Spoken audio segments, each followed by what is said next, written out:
नमस्कार। News world के खास बुलेटिन में आपका स्वागत है और मैं हूं राजेश सोनी। बुलेटिन में बात करेंगे खास खबरों की, तो जहां प्रधानमंत्री नरेंद्र मोदी ने तेलंगाना के आदिलाबाद में 56,000 करोड़ रुपए के कई प्रोजेक्ट का इनॉग्रेशन किया और आदिलाबाद में उन्होंने एक रैली को संबोधित करते हुए कहा कि आज गाँव हो या शहर, महिला, बुजुर्ग, युवा, हर कोई कह रहा है कि अब की बार 400 पार। पीएम ने कहा कि देश के विकास को रफ्तार मिल रही है और देश के विकास की दर की दुनिया में चर्चा है और देश तीसरी अर्थव्यवस्था बनेगा। देश में 25 करोड़ लोगों की गरीबी दूर हुई है। प्रधानमंत्री ने कहा कि तेलंगाना का गठन हुए 10 साल पूरे होने जा रहे हैं और ऐसे में केंद्र सरकार की कोशिश कर रही है कि राज्य के लोगों की आकांक्षाओं और उम्मीदों को पूरा किया जाए। और हमने एनटीपीसी की 800 मेगावाट की क्षमता वाली यूनिट का उद्घाटन किया है, जिससे तेलंगाना में ऊर्जा उत्पादन बढ़ेगा। आज आदिलाबाद, बेला और मुलुगु में 2 नए नेशनल हाईवेज का भी शिलान्यास हुआ है। रेल और रोड की इन आधुनिक सुविधाओं से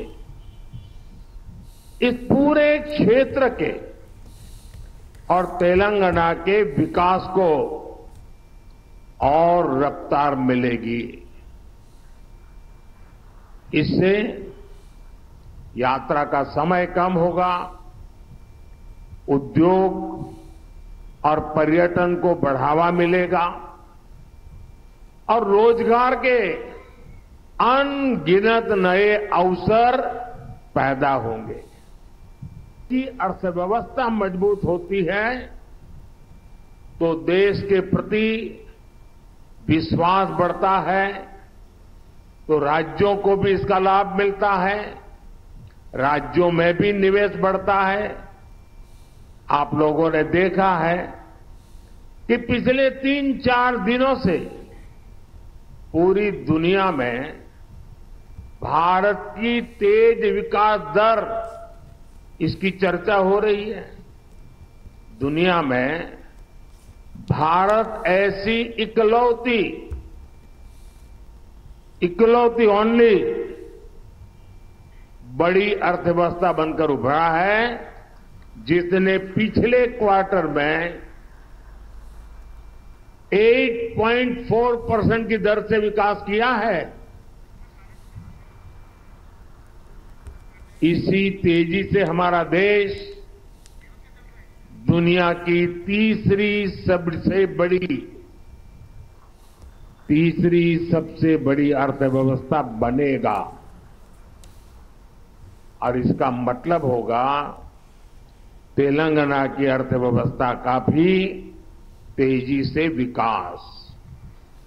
पहले के दौर में सबसे ज्यादा उपेक्षा का शिकार तेलंगाना जैसे इलाकों को ही झेलनी पड़ती थी, लेकिन पिछले 10 वर्षों में हमारी सरकार ने तेलंगाना के विकास के लिए कहीं ज्यादा राशि खर्च की है। हमारे लिए विकास का मतलब है गरीब से गरीब का विकास, दलित, वंचित, आदिवासियों का विकास। हमारे इन प्रयासों का परिणाम है कि आज 25 करोड़ लोग गरीबी से बाहर आ चुके हैं। ये हमारी गरीब कल्याण योजनाओं की वजह से मुमकिन हुआ है। विकास के इस अभियान को अगले 5 वर्षों में और तेजी से आगे बढ़ाया जाएगा। इसी संकल्प के साथ मैं आप सबको बहुत बहुत धन्यवाद देता हूं। अभी 10 मिनट के बाद मैं पब्लिक कार्यक्रम में जा रहा हूं। बहुत सारे विषय उस मंच